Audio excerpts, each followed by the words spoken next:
gosh, a book tag. Am I doing one? Yes, I am. And it's all thanks to Rainier Books.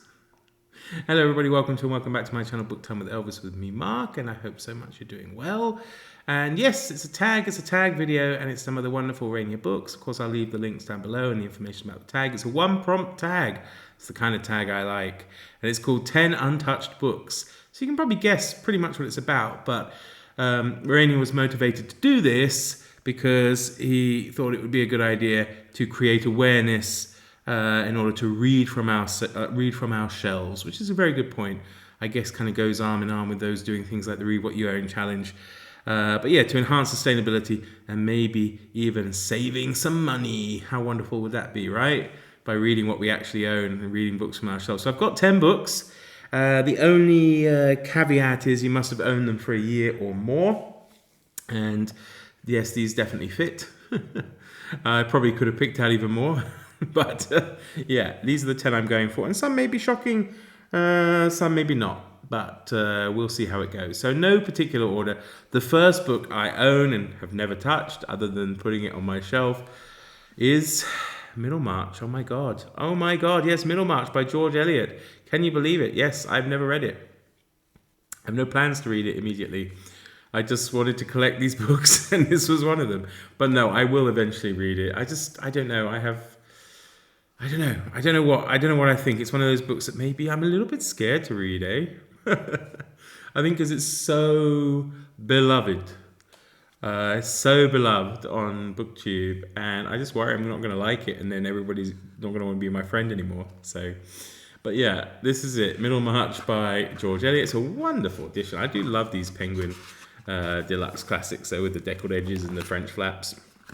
But yeah, I don't think I need to really tell you all what it's about, but that's my first untouched book. There we go. Next up, we have probably one, I don't know, maybe some of you have never heard of.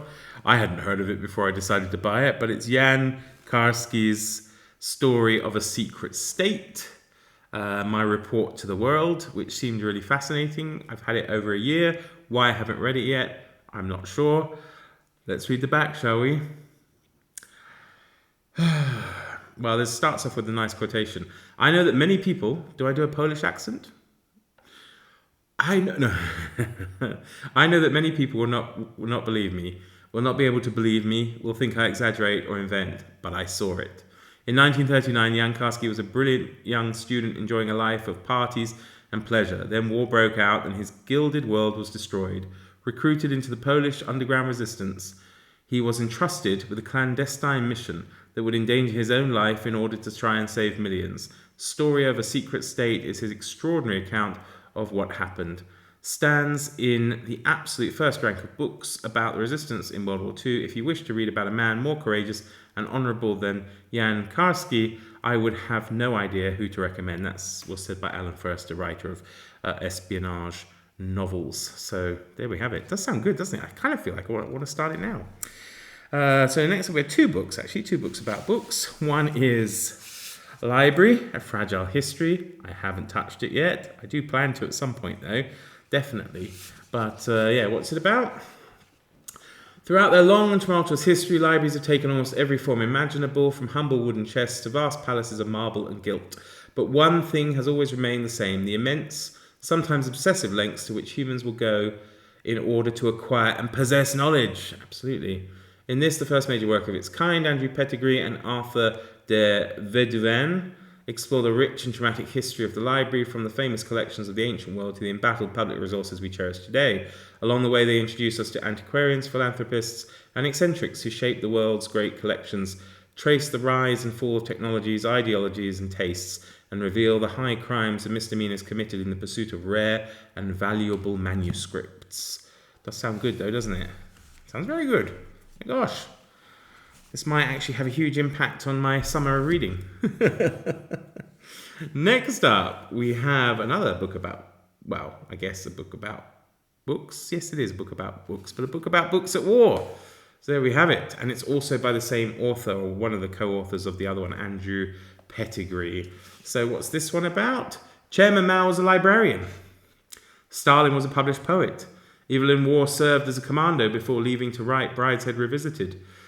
From the spy's cipher to the censor's office, since the advent of modern warfare, literature has all too often been found on the front line. In The Book at War, acclaimed historian Andrew Pettigrew traces the surprising ways in which written culture has shaped and been shaped by the conflicts of the modern age, beginning with the American Civil War up to the invasion of Ukraine.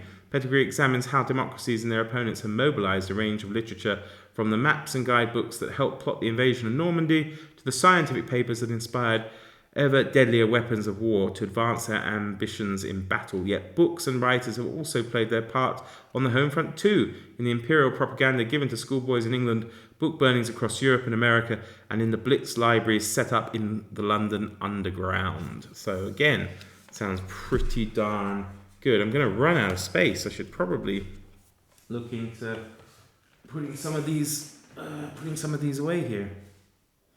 Hope they don't fall down. There we go. So next up we have Hans Verlade. Hans Verlade there, Alone in Berlin. Berlin, 1940, the city is paralyzed by fear. See, already that sounds great, doesn't it? Why haven't I picked it up?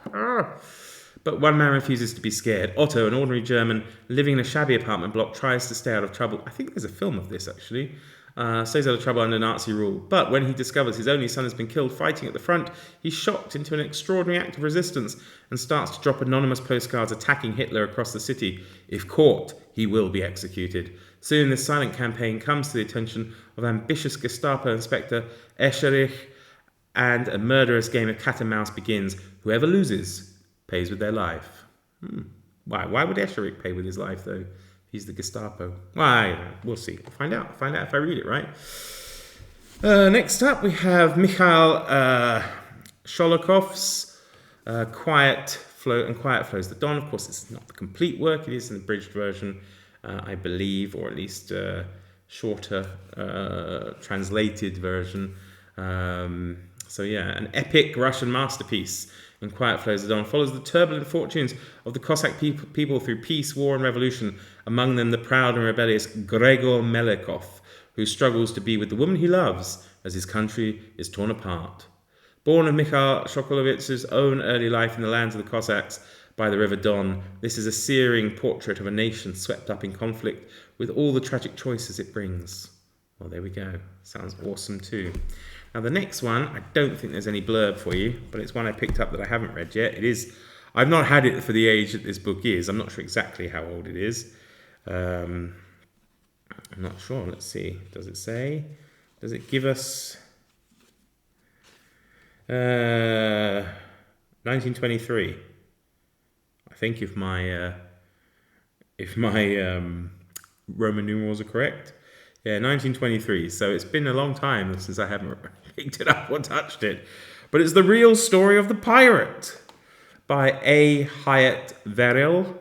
I don't know anything about it. I acquired it a couple of years ago and have not read it. As I say, there's no synopsis to give you.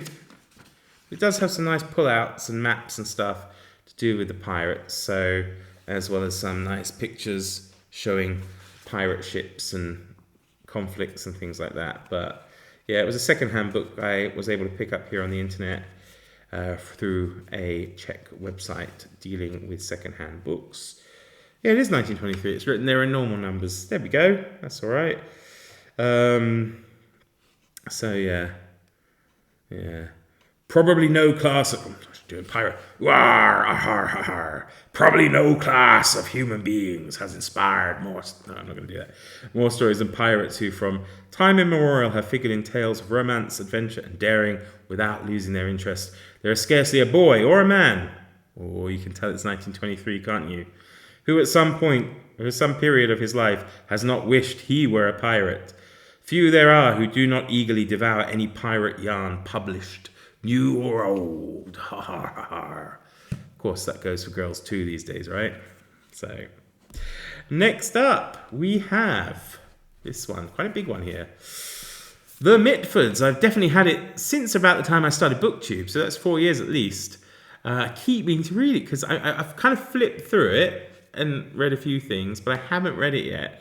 And it's the letters between 6 sisters, and it's written by, or edited by, Charlotte Mosley, who, of course, is a relative of a Mitford. Her mother, indeed, was a Mitford, and probably her father is best not to say. But if you know, you know. But yeah, this is really cool because all the letters have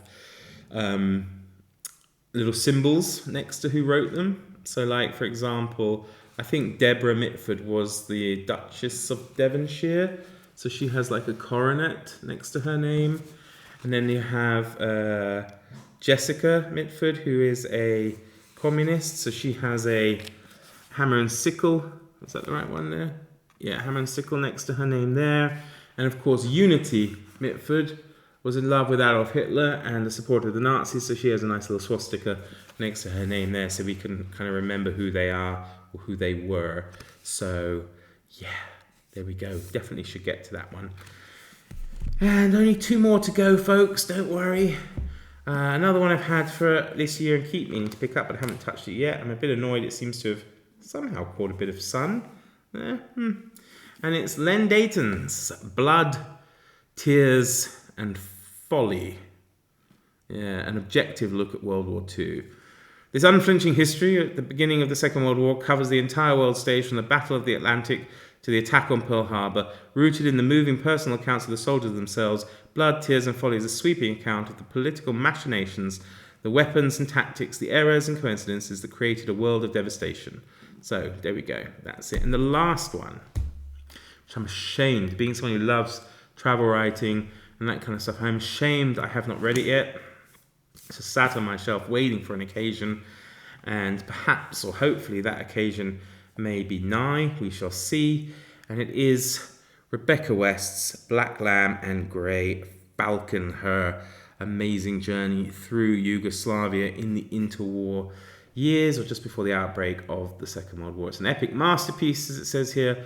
Not only provides deep insight into the former country of Yugoslavia, it is a portrait of Europe on the brink of war.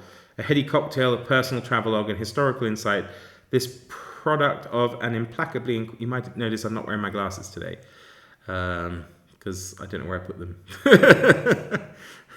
Normally I don't need them to read, but I'm finding it difficult on this background here. Gosh, I'm terrible. Sad getting old, isn't it? Product of implacability, inquisitive intelligence remains essential for anyone attempting to understand the history of the Balkan states and the wider ongoing implications for a fractured Europe. So there we have it. That is the 10 Untouched Books Tag, and I am definitely motivated to read at least some of these 10 in the not too distant future. So thank you, Raina, for coming up with this original tag. I will tag a couple of people. If I don't mention you, of course, consider yourself tagged anyway. I do tag Farah at Bookstalgic to give this a go. I tag also Alan from Alan's Reads, Greg from Ghost Readers in the Sky. Steve Donohue's not on the original tag list, so I'll tag Steve Donohue as well. And also I will tag Summer from Sterling Reads, although she doesn't really do tags, but I think this one might be up her street. And finally, Sean D. Standfast, maybe to entice him to come back and make a video. So there we have it, everybody. Thank you so much for watching. Until next time, all the best. Cheerio.